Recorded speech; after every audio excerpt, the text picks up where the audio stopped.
Happy morning to all. In this lesson, we are going to learn about verbs, and I will teach you the different types of verbs that we have in English. Firstly, we will start with state and action verbs. Then we look at main and helping verbs. Then we turn to regular and irregular verbs. And finally, we will discuss about transitive and intransitive verbs. So, first of all, what is a verb? A verb is just a word, it shows an action or a state. State means a situation, and actually, those are the two types of verbs. We call them state verb and action verb. Sometimes are called stative and dynamic verbs, but the meaning is the same. So, what's the difference between these two? The difference is action verbs express physical activity or process. For example, verbs like kick, shout, run, climb, stand, sit, grow, all of these show us physical activities or process. But a state verb is a verb that expresses a situation. For example, verbs like be, have, think, like, own are all state verbs. Look at the picture, Ma. I have a large family. Here I am using the state verb have. That means I am not talking about doing any physical action. I am just telling you about a situation. Julia likes chocolate ice cream. Is Julia doing any action in that sentence? No. It's just give you some information about Julia. When still using a verb like, but it is a stative verb. Why is this difference important? Or it is important at all?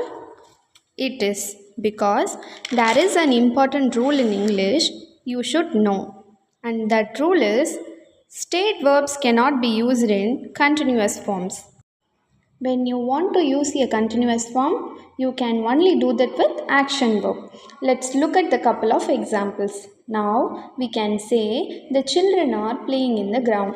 Who is shouting? Both of these sentences are correct because the play and shout are physical actions. So we can use ing forms, but we cannot say I am having a large family or Julia is liking a chocolate ice cream. Both of those sentences are wrong. Students, remember that no continuous forms with state verb. Okay, now let's move on and talk about main and helping verbs. These are sometimes called auxiliary verbs as well. When a verb is used in the sentence, it can be used in two ways. It can either be used as the main verb of the sentence or it can be a helping verb. That is, it can help the main verb. The most important helping verbs are be, do, and have. Let's look at some examples. Luciana is working now. In this sentence, there are two verbs. Can you tell me which are the two verbs? Is and working are the two verbs. Which is the main verb? The main verb is working because that shows the action that's happening. So, what about is? What is it doing? Is a helping verb that shows tense of the sentence. We know that Luciana is working now because we said is. If I said Luciana was working, you know I am talking about the past. So that the helping word is showing the tense. That's one of the things that helping words can do. They can also help us to form negative sentences. For example, Luciana is not working now. Or questions, is Luciana working now? In all three of the sentences, the helping verb is be or to be. The verbs do and have can also be helping verbs. For example, I don't play golf every weekend. Maybe I am talking to my friends and my friend says, hey, you play golf every weekend, right? I say, I don't play golf every weekend, I play tennis. So, don't is negative form of the verb to. And my friends could ask, do you play golf every weekend? That's a question. Let's look at an example with the verb have. We have visited the UK 4 times. Here, the main verb is visited. Can you tell me what is the purpose of using have in the sentence? Now, if I told you, we visited the UK last year, in that sentence, I am talking about one single experience, that is my visit last year. But when I said we have visited the UK 4 times, then I am not talking about any single experience, I am talking about life experience. Okay, that's how do and have are used as a helping verb. Let's now move on and talk about regular and irregular verbs. To understand this, you need to know about little bit of background details. In English, only verbs can have tenses. Of course, you know about past tense, present tense and future tense. But to make tenses, we change the forms of verbs. Do you know how many forms of verbs are in English? There are 5 forms. We call these the infinitive or base form, present tense form, past tense form, the past participle form. This form is used in some sentences. And then we have a ing form, the continuous form. Let's take the example of regular verbs. To cook. Its present tense form are to cook or cooks. That because we say I, you, we, they cook. But he, she or it cooks. The past tense form is cooked.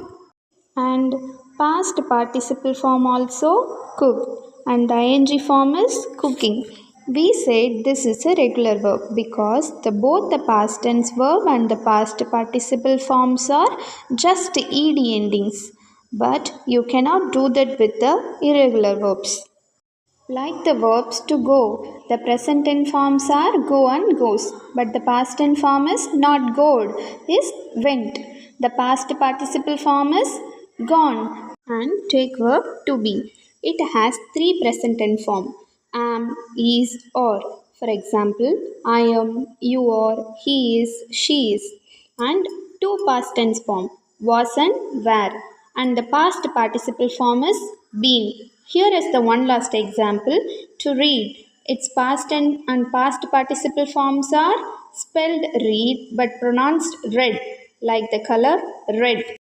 Let's now move on to our final type of verb, transitive and intransitive verbs. Have you heard of this before? Okay, actually really easy but also important. A transitive verb always takes an object. What do I mean by object? Do you know? In English grammar, the object of a verb is a noun, that is a person, animal, or things, places that receives the actions of the verb. I'll show you a couple of examples to help you understand the concept. Duncan kicked the ball. The ball is the object of the verb kick because the ball received the kick. A verb kick is a transitive verb. It always needs an object. Some of the common transitive verbs are hit, give, carry, climb, make, kiss, and take. With all of these, if you ask the question, who for what, you will get an answer. Duncan kicked what? The ball. I made a cake. I made what? A cake. She kissed Pablo. She kissed who? Pablo. These are all transitive verbs. What about intransitive verbs? Can you tell me what it means to be an intransitive verb? A verb that does not take an object. For example, verbs like live, die, laugh, cry, run, sleep, sit, stand, these are all intransitive verbs that don't take object. For example, the old man laughed loudly. In this sentence, there is no object. Loudly is not a person or thing receiving the action. That's just an adverb that gives us information about laugh. So if you ask the question, the old man laughed who, you will get no answer. That's how you know the verb is intransitive. Thank you all.